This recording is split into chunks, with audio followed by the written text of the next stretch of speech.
বিষয় আমার হৃদয়ে আজকে খুব আঘাত করছে, সেটা একটু বলতে চাই। আমি এয়ারপোর্টে আসার পরে দেখলাম আমাদের ইউনিভার্সিটির স্টুডেন্ট হাদি নাম না, ওই ছেলেকে গুলি করা হয়েছে নাকি। তো এটা নিয়ে আমি নিজে বলতেছি যে আমার হৃদয়ে খুব রক্তক্ষরণ হচ্ছে। এটার কারণটা কি আমি বলি। একজন মানুষকে যখন অন্যায়ভাবে হত্যা চেষ্টা করা হয়, কোনো মানুষ কোনো মুসলমান এটা মানতে পারে না, মানতে পারে? আর এর বাইরে আমার যে বক্তব্য, আমার খুব ভয় হয় যে এই যে সামনে যে সময়টা আসে, এই সময়ে তো এই দেশে অনেক মিছিল হবে, অনেক মানুষের চলাফেরা হবে, অনেক জনসমাগম হবে, হবে কি না? আমার ভয় লাগে যে এই দেশে কোনো উদ্দেশ্যমূলকভাবে কেউ কোনো মেসাকার করতে চায় কিনা। আল্লাহ এই দেশকে হেফাজত করুন, আমিন। এই জন্য প্রশাসনকে সচেতন থাকতে হবে এবং বিবদমান দল যারা আছেন তারাও পরস্পরের কাদা ছুড়াছুড়ি থেকে বেঁচে থাকতে হবে। হিংসা বিদ্বেষটা কমায় ফেলতে হবে, বিদ্বেষমূলক বক্তব্য দেওয়া যাবে না, এবং আমরা পরস্পরের প্রতি সহনশীল হব যাতে অন্যরা সুযোগ নিতে না পারে। এখানে কারা এটা করতে চায়? আমার বলেন, কারোর সাথে বিরোধিতা করতে কি গুলি করা লাগে? এটা খুব ভয়ঙ্কর কথা। এটা সমাজের জন্য, দেশের জন্য।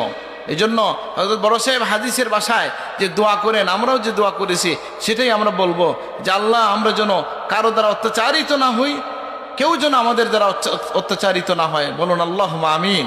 আমরা যেন নিজেরা নির্যাতিত না হই, আমরা যেন নির্যাতনকারী না হই। আর সর্বোপরি এই দেশের স্বাধীনতার জন্য, সার্বভৌমত্বের জন্য, স্থিতিশীলতার জন্য সবাই মিছিল না হয় করলেন সপ্তাহে একদিন নাকি, কিন্তু দোয়া তো প্রত্যেকদিন আল্লাহর কাছে হাত তুলেন। সবাই যেন এই দেশের শান্তির জন্য, শৃঙ্খলার জন্য আমরা সবাই দোয়া করব। এবং বিশেষ করে এইরকম যারা দেশে অস্থিতিশীল তৈরি করতে চায়, পরিবেশ তৈরি করতে, তাদের ব্যাপারে সচেতন থাকতে হবে। চিন্তা করেন, এত মানুষ, এই যে সামনে যে বিষয়গুলো আসতেছে, মিছিল মিটিং হবে কিনা ভাই? আরো হবে কিনা? এখন যদি এরকম কিছু মানুষ বের হয়ে যায় যে গুলি টুলি করবো, তো কি হবে এই দেশে? হ্যাঁ, একেবারে রক্তাক্ত অবস্থা তৈরি হয়ে যাবে। এই জন্য আমরা সচেতন থাকব এবং আমরা সবাই দোয়া করব যেন এই দেশটা কোনো ভাতৃঘাতী লড়াইয়ের দিকে না যায়, রক্তারক্তির দিকে না যায়। আল্লাহ তুমি হেফাজত করো, আমিন।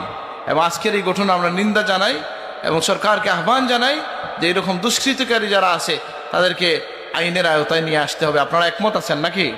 এটা আমার সাধারণত এই সমস্ত বিষয়ে আমি কথা বলি না, যেহেতু এই ছেলে আমাদের ইউনিভার্সিটির একটা ছেলে, এবং কেন জানি মনে খুব অশান্তি তৈরি হয়েছে ওভারঅল এই দেশে। এইভাবে যদি রাস্তাঘাটে মানুষজনকে কেউ একজন আর কেউ কাছাকাছি, ভাই কাছে দিয়ে যে যায় তাকে তো আমি সন্দেহ করি না, এখন তো সবাইকে সন্দেহ করবে, তাই না?